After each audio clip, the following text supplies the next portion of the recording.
Good evening বন্ধুরা। বাজারে তো প্রচুর তাল উঠে গিয়েছে, তা আমি আর দেরি না করে একটা তাল নিয়ে চলে আসলাম।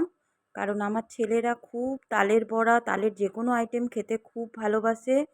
সে তালের লুচিই বলো আর তালের ক্ষীরই বলো, তালের মালপোয়াই বলো, সব খেতে ওরা খুব ভালোবাসে। তা আমি এই যে তালটা নিয়ে চলে আসলাম। তালটা খুব ভালো ছিল। তা আমি তালটাকে এইভাবে নিই। তোমরা কারা কারা এরকমভাবে তাল নাও? আমরা ছোটোবেলার থেকে এরকম মইতে তাল নেওয়া শিখেছি মায়ের কাছে। তা কারা কারা এরমভাবে নাও কমেন্টে জানিও।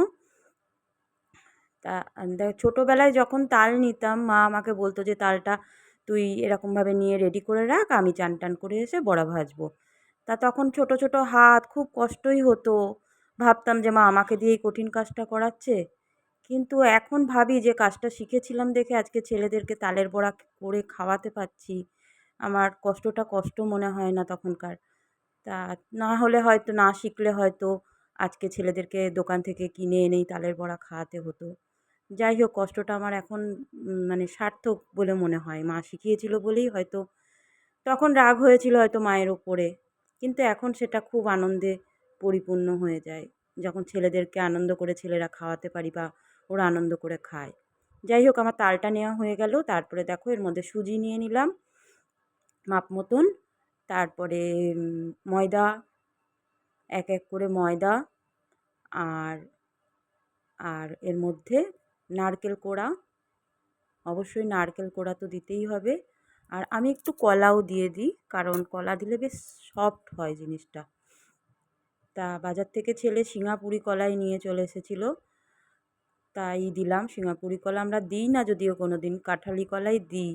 কিন্তু ও দেখলাম এটাই নিয়ে এসছে, তার কি করব, ছেলে মানুষ। এইটাই দিয়ে দিলাম। খারাপ হয়েছিল না, খেতে ভালোই হয়েছিল। তারপরে দিয়ে দিলাম চিনি। তা আমি তালের পরিমাণটা খুব বেশি দিই, কারণ কি তালের ফ্লেভারটা বেশি আসলে আমার খুব ভালো লাগে। তা এই যে মাখিয়ে নিলাম খুব সুন্দর করে।